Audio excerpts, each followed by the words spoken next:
اچھا سر، ایک بات شگری صاحب کے حوالے سے اکثر ہوتی ہے اور زیادہ تر لوگ یہی سب سے پہلے پوچھتے ہیں کہ جی یہ کیا شیعہ ہے؟ اچھا وہ ہم بتاتے ہیں کہ بھائی یہ تو نہ سنی ہے نہ شیعہ ہے، دونوں ہی نہیں ہے. یہ سوشی پھر ہیں. وہ ان کا کانٹینٹ دیکھ کے جو ہمارے شیعہ دوست ہیں وہ بہت ناراض ہوتے ہیں کہ جی آپ ولایت فقیہ کے حوالے سے کچھ بات کر لیتے ہیں، آپ ایران کو کچھ کہہ دیتے ہیں، تصور امامت پہ کوئی نقد کر دیں. امامت پہ کبھی نہیں نقد بلکہ لوگ کہتے ہیں کہ آپ دونوں سائڈ سے کھیل رہے نہیں، ہوتے امامت پہ کبھی تنقید نہیں. کس ارے پہ؟ اچھا عقیدہ امامت پہ کبھی نقد نہیں ہاں، ہے. وہ ولایت مسلمات پہ فقیہ نہیں نہیں، کرتے کبھی بھی ہیں. نہیں. یہی تو شیعوں کو میں سمجھاتا ہوں. اصل میں وہ پھر امامت کا دفاع کرتے ہیں ولایت کا انکار کروا کے. ابھی ولایت یہ فقیہ کا. یہاں کے بھولے شیعوں کو یہ سمجھ میں نہیں آ رہی، یہ تو تو میں بڑے ایکٹیویزم میں لگے ہوئے ہیں. یہی میں بات کرتا تھا کہ ہم دیکھتے ہیں تو لوگ بہت کہتے ہیں کہ یہ تصور امامت پر تنقید کرتے ہیں. تو کیا مراد یہ ہے کہ اگر ولایت فقیہ پر تنقید کی جا رہی ہے تو اس کو ایکویٹ کیا جا رہا ہے امامت سے؟ ان پہ جو چاند ماری ہے نا وہ ولایت فقیہ کے مسئلے پر ہے، کیونکہ ولایت امامت کا متبادل بن چکی ہے. لبیک یا خامنئی یہ اسی جذبے سے کہا جاتا ہے جیسے لبیک یا حسین. بلکہ اس بار وہ جذبہ زیادہ تھا. اس محرم میں امام حسین تھوڑا سا پیچھے چلے گئے. ہو گئی. تعصب سنی ہے نا وہ خوش ہیں ولایت فقیہ پہ، وہ اور دو دلیلیں بنا کے سب سجا رہے ہیں. وہ کیونکہ وہ غیبت مہدی کی مت سمجھ کہتے ہیں کہ انہوں نے مت مان لیا غیبت مہدی کو. اب اس سے جان چھڑا رہے ہیں کہ یار 1,00,000 سال بعد کسی نے پوچھا کہ وہ سامرا میں کیا کر رہے ہیں، تو انہوں نے اس کا بندوبست کر لیا ہے.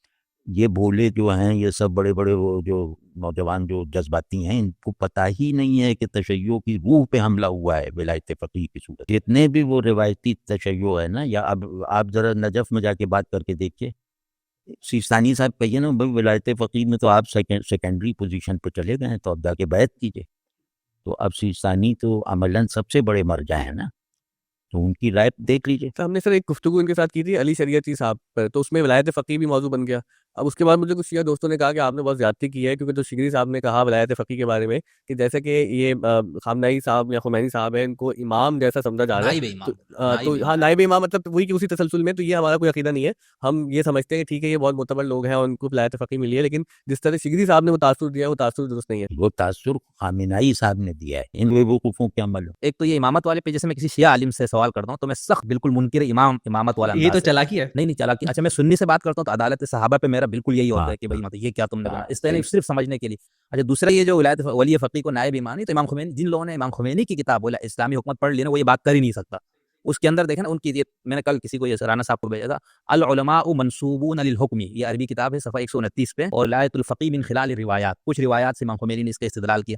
اور اس کی ہیڈنگ کیا ہے کہ علماء ان کو نصب کیا گیا ہے حکومت کے لیے.